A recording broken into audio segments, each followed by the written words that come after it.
Welcome guys. मैं Shubham Agnihotri civil पांडा के YouTube channel पर आपका स्वागत करता हूं and here I am with a special class on MP budget highlights 2023-24। Okay, तो आज हम बात करने से पहले मैं आपको बता देना चाहता हूं कि मध्य प्रदेश सरकार ने जो कल बजट पेश किया है उसके प्रमुख बिंदु क्या रहे हैं। आज हम उसमें जो घोषणाएं की गई हैं, जिस तरह से फंड एलोकेशन किया गया है, उसके बारे में विस्तार से चर्चा करेंगे। जो आने वाले आपके एग्जाम में, चाहे वो पटवारी का एग्जाम हो या मध्य प्रदेश लोक सेवा आयोग की राज्य सेवा परीक्षा की प्रारंभिक परीक्षा और साथ ही साथ 2021 की मुख्य परीक्षा हो, उसमें आपकी मदद करने वाला है। तो चलिए शुरू करते हैं।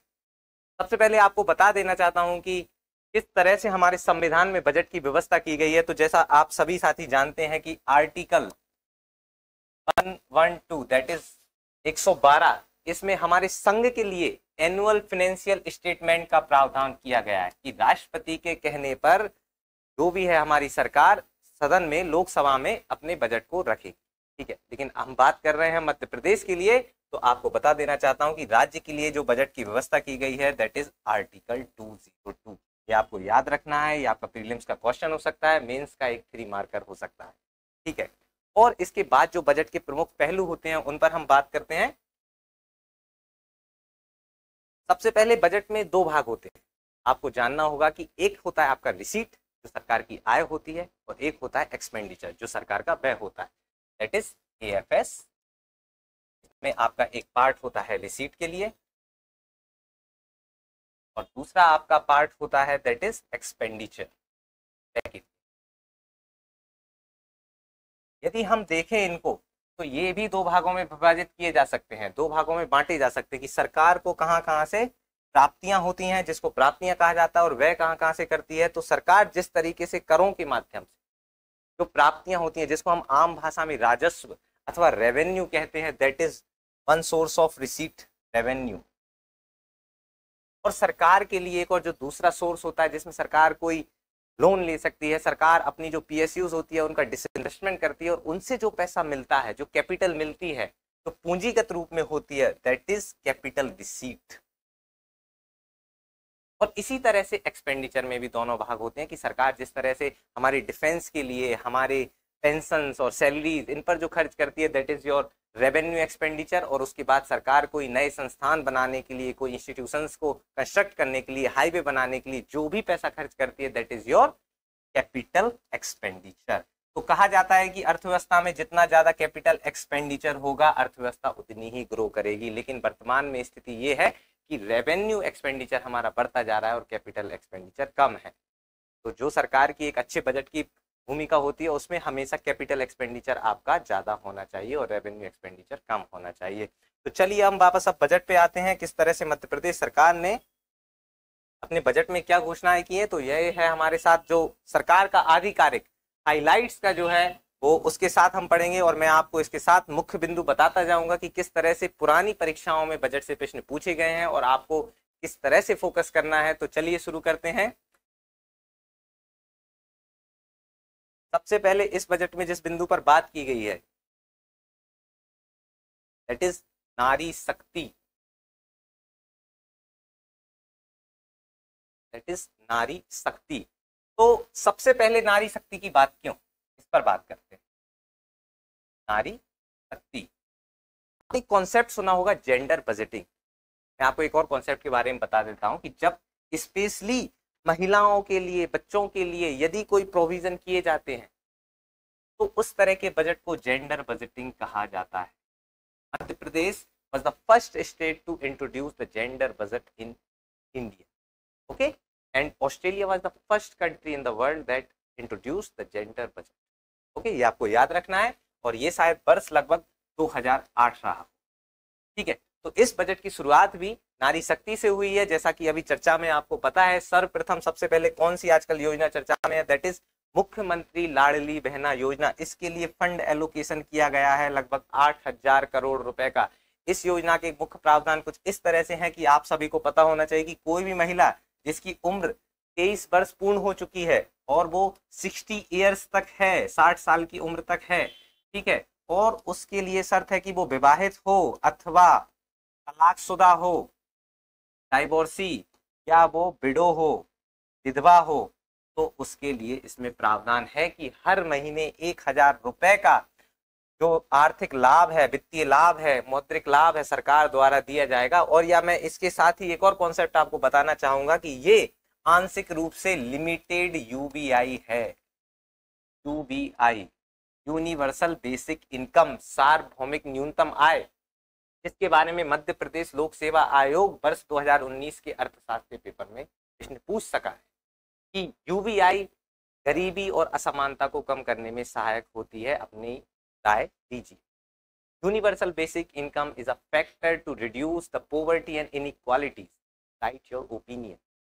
तो इस विषय पर हम सरकार का मत रहा होगा कि कैसे ये मदद कर सकती है महिलाओं को। जब वर्ष भर में 12,000 की अतिरिक्त आय उनको मिलेगी, सरकार के द्वारा प्रत्यक्ष लाभ मिलेगा, तो वो उसका अपने कुछ भी आर्थिक उत्पादन में उपयोग कर सकती हैं। और इसी उद्देश्य से इस योजना को शुरू किया गया है, हमारी लाडली बहना योजना को। इसके अलावा जो वृद्धावस्था एवं विधवा पेंशन है, जो कि हमारे संविधान के डीपीएसपी का एक कॉन्सेप्ट है कि किस तरह से लोक कल्याण के लिए सरकार को कार्य करना है, तो आर्टिकल 41 का आपको यहाँ पर बताना चाहता हूं कि right to public assistance in the old age, उसमें लिखा हुआ है कि वृद्धावस्था के समय आपको सरकारी जो मदद होगी उसका आश्वासन दिया गया है सरकार ने। तो इसी कारण से इस तरह की योजना को शुरू किया गया था। इंदिरा गांधी राष्ट्रीय वृद्धावस्था पेंशन के नाम से यह शुरू की गई थी और वर्ष 1995 में इसकी शुरुआत हुई थी। आप याद रख सकते हैं 1995। यह सामाजिक सुरक्षा के जो कार्यक्रम होते हैं हमारे, उनके अंतर्गत आते हैं। The concept of social security, जब कोई व्यक्ति आर्थिक रूप से सक्षम नहीं है तो उसको बीमा पेंशन किस तरह से उपलब्ध कराया जाना है, that is the part of social security.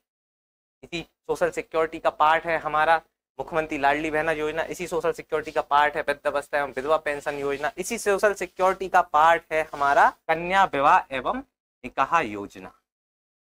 तो कन्या एवं विवाह निकाह योजना जो है, इसके बारे में कुछ आप बातें जान लीजिए कि जो भी गरीब महिलाएं हैं, जो भी बीपीएल की महिलाएं, यदि वो सामूहिक विवाह सम्मेलनों से जो सरकार द्वारा प्रायोजित होती है, यदि वहां से कोई भी अपने इसमें भाग लेते हैं, तो उनके लिए सरकार द्वारा प्रत्यक्ष रूप से 55,000 रुपए की वित्तीय सहायता प्रदान की जाएगी। इसका क्रम कुछ इस तरह से रहा है कि प्रारंभ में इस योजना में लगभग 28,000 रुपए की मदद की जाती थी।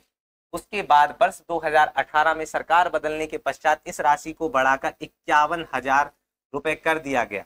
और मैं आपको बता देना चाहता हूं, the question that was asked in 2019 prelims, मुख्यमंत्री कन्या विवाह एवं निकाह योजना में सरकार द्वारा कितनी राशि प्रदान की जाती है। There were options like 28,000, 50,000, 51,000 and 25,000।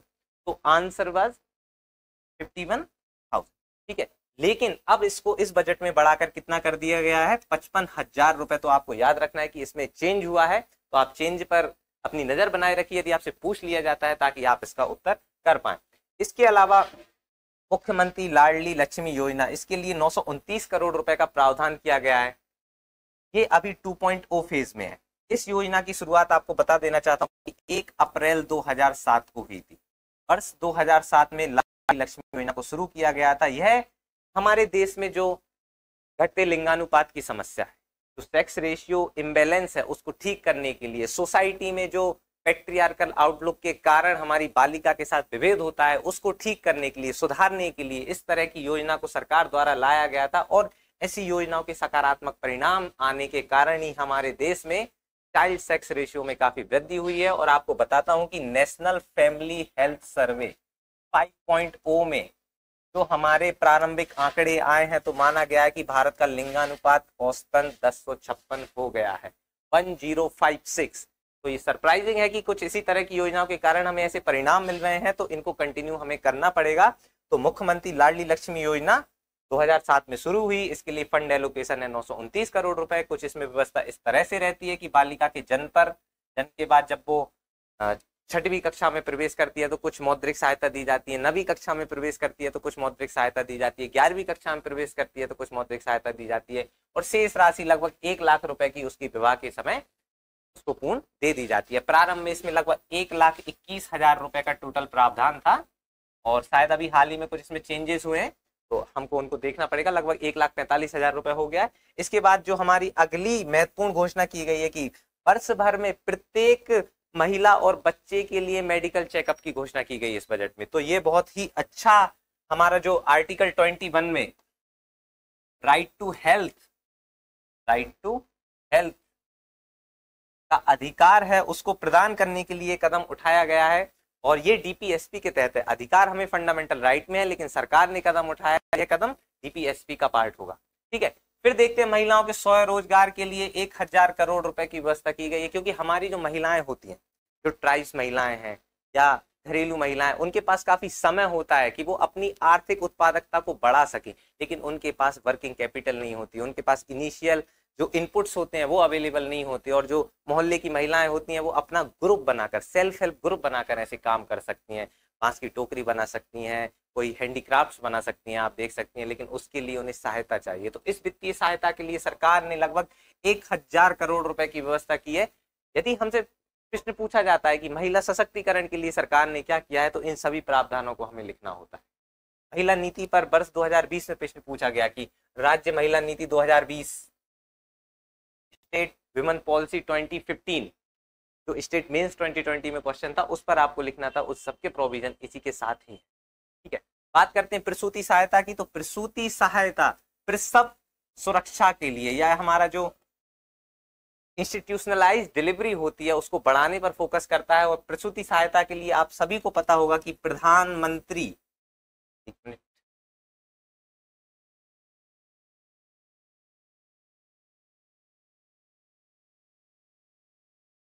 प्रधानमंत्री मातृत्व वंदना योजना इसी उद्देश्य से शुरू की गई है, जिसमें लगभग 6000 रुपए की राशि को प्रसव पूर्व और प्रसव के समय और प्रसव पश्चात सहायता के रूप में उपलब्ध कराया जाता है। तो यहाँ भी देखिए, प्रसूति सहायता गर्भवती महिला को प्रसव के पहले, प्रसव पश्चात दी जाती है। ठीक है, तो इसी में जो फंडिंग की गई है वो लगभग 400 करोड़ रुपए है, क्योंकि ये केंद्र प्रायोजित योजना है, सेंटर स्पॉन्सर्ड स्कीम। तो दोनों राज्य और केंद्र का लगभग 60 और 40 का अनुपात होता है, तो इसी तरह से दोनों को खर्च करना होता है। दो तरह की योजनाएं होती हैं जिनके बारे में आपको बताना चाहता हूं। एक होती है सेंट्रल सेक्टर स्कीम्स, केंद्रीय क्षेत्र की योजना है जिनकी पूरी फंडिंग 100% केंद्र सरकार करती है, अर्थात हमारे मोदी जी करेंगे, अभी मोदी जी की सरकार करेगी। और दूसरी होती है सेंटर स्पॉन्सर्ड स्कीम, जिसमें कुछ अनुपात में पैसे को बांटा जाता है। या तो वो आमतौर पर बड़े राज्य जो हमारे मैदानी भाग के राज्य हैं उनमें 60-40 का होता है, जिसमें प्रत्येक 1 रुपए में से 60 पैसा केंद्र सरकार देगी और 40 पैसे राज्य को देना होगा अपने स्रोतों से।